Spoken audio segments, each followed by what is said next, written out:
So ఇందులో ఏమేమి రాబోతున్నాయి ముందుగానే ఆచరణలో పెట్టేశారు. దాంట్లో రాళ్ళు పాతడం కానీ, లేదంటే పట్టాపుస్తకాల్లో ముఖం వేసుకోవడం కానీ, అంటే సంపూర్ణంగా అంటే నేను అర్థం చేసుకుంది ఒక్క మాటలో చెప్పాలంటే, 1 సెంటు భూమి ఉన్న, 1/2 సెంటు ఉన్న భూమి సొంతదారుడి నుంచి ఎంత పెద్దవాళ్ళైనా సరే మొత్తం భూ హక్కులు ఎవరైతే పరిపాలిస్తారో వాళ్ళ గుప్పిట్లో ఉంటాయి. అది వాళ్ళ ఇష్టాల మీద, వాళ్ళ ఫ్యాన్సీల మీద ఉంటుంది. భవన నిర్మాణ కార్మికులు రోడ్ల మీదకు వచ్చిన రోజు నుంచి ఈ రోజు దాకా కొత్తగా మీరు ఈ యాజిటేషన్లోకి, కోర్టు రూముల్లో రాజ్యాంగాన్ని కాపాడాల్సిన మీరు కూడా ఈ రోజున ఈ ఉద్యమ బాటలోకి రావాల్సి వచ్చింది. ఇది ఖచ్చితంగా జనసేనకి, ముఖ్యంగా నాకు, ఈ పార్టీ ఏర్పాటుకు కూడా legal luminary, legal genius Nani Palkhivala గారి స్ఫూర్తి నాకు. అని ఈరోజు ఆయనకి నేను చెప్పుకుంటే ఒక ఏకలవ్య శిష్యుడు నేను ఆయనకి. ఆయన లేకపోయినా మన మధ్యలో నేను ఆయన్ని సంపూర్ణంగా స్ఫూర్తి తీసుకున్నాను.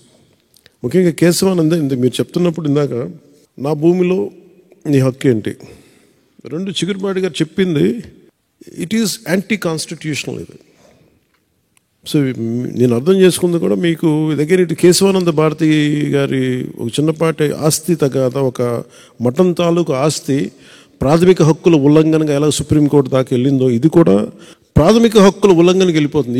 ఏది తీసుకున్నా కానీ ప్రాథమిక హక్కులు, రాజ్యాంగం కల్పించిన ప్రాథమిక హక్కుల ఉల్లంఘనకి దారితీస్తూ ఉంది.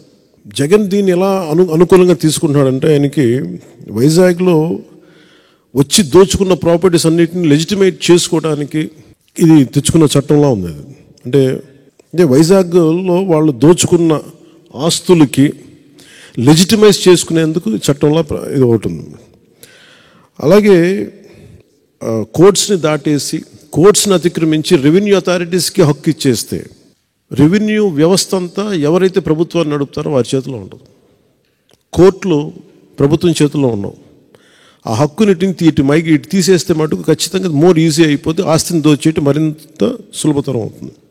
ఒకటే అనిపిస్తుంది, ఋషికొండని ఒక ఉదాహరణ చెప్తాను. ఋషికొండని రేపొద్దున అన్యాక్రాంతం దోచుకున్నాడు ఆయన. ఇందాక మీరు చెప్తున్నట్టుగా, ఉమామహేశ్వర గారు మీరు చెప్తున్నట్టుగా ఏదైనా వాళ్ళు అప్లై చేసుకోవచ్చు. ఇది నాది అని రాసేసుకుంటే సరిపోద్ది, నో క్వశ్చన్స్ ఆస్క్డ్.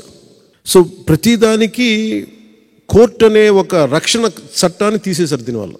దీన్ని నేను ప్రజలకి, సగటు మనిషికి, సగటు ఇంట్లో వంట చేసుకునే ఒక ఆడపడుచుకు కూడా, కేవలం గృహిణికి కూడా ఇది అర్థం అయ్యేలాగా నాకు మరింత లోతుగా దీన్ని తీసుకెళ్ళాలి. ఎందుకంటే ఇది నాకు దీని తాలూకు గ్రావిటీ, దీని తాలూకు సీరియస్నెస్ నాకు అర్థమవుతుంది. అండ్ ఎందుకంటే ఒక డ్రెకోనియన్ లా వచ్చినప్పుడు చాలా సున్నితంగా ఉంటుంది, పెద్ద ఇష్యూగా అనిపించదు. అది అప్లై చేసే కొద్దీ దాని అప్లికేషన్లో దాని తాలూకు మీరు ముందే సెన్స్ చేస్తూ ఉన్నారు. అంటే మీరు చెప్తున్న ప్రతిదీ ఈ ఆంధ్రప్రదేశ్ ల్యాండ్ టైటిలింగ్ యాక్ట్ 2022 ఇది కైండ్ ఆఫ్ డ్రెకోనియన్ లా. దాని ముందే మీరు గ్రహిస్తున్నారు, ఇంకా ప్రజల అనుభవంలోకి రాలేదు ఇంకా అది. అందుకని మీరు ఉద్యమిస్తున్నారు. ఇది ఖచ్చితంగా ఇది యాంటీ పీపుల్ యాక్ట్, ఇది యాంటీ కాన్స్టిట్యూషనల్, యాంటీ పీపుల్, ప్రాథమిక హక్కుల్ని ఉల్లంఘించే చట్టం ఇది కాదు. ఇది నేను సగటు మహిళకి, చిన్నపాటి ఒక 6వ క్లాస్ చదువుకునే విద్యార్థికి కూడా ఇది అర్థమయ్యేలాగా నేను చెప్పగలగలేదు. దీన్ని ఖచ్చితంగా మీరు జనసేన ఈరోజున మీరు మీ విలువైన సమయాన్ని, కోర్టులను కాదని మీ విలువైన సమయాన్ని ఇక్కడికి వచ్చి వెచ్చించినందుకు సంపూర్ణంగా అది ఒక అర్థవంతంగా అయ్యేలాగా నేను ఖచ్చితంగా మీకు సంపూర్ణమైన మద్దతు నేను మీకు ఇస్తాను. ఖచ్చితంగా నా గొంతు, పెద్దలు మీరు చెప్తా ఉన్నట్టుగా నా గొంతు ఎంత బలమో నాకు తెలీదు. నేను పని చేసుకుంటూ వెళ్ళిపోతాను, కానీ నాకు దాని రీచ్ ఎంతమంది ప్రభావితం చెందుతా నాకు నిజంగా తెలియదు. నేను చేసుకుంటూ వెళ్ళిపోతాను. కానీ నాకున్న ఎంత బలం మేరకు, నా శక్తి మేరకు ఈ చట్టాన్ని ఖచ్చితంగా దీన్ని అమలు కాకుండా చూసే బాధ్యత నేను తీసుకుంటాను. ఎందుకంటే ఇది బేసిక్గా మీది ప్రాథమిక హక్కుల ఉల్లంఘన జరుగుతుంటే ఖచ్చితంగా దీన్ని నిలువరించాల్సిన అవసరం ఒక పొలిటికల్ పార్టీకి అని కాకుండా ఈ దేశంలో ఉన్న ప్రతి ఒక్కరికి, బాధ్యత గల ప్రతి ఒక్క పౌరుడికే ఉంది. మేము మీతోటి, మీ భుజంతో మా భుజం కూడా కలుపుతాం. దీంట్లో మేము సంపూర్ణమైన మద్దతు ఇస్తాం మీకు దీని మీద.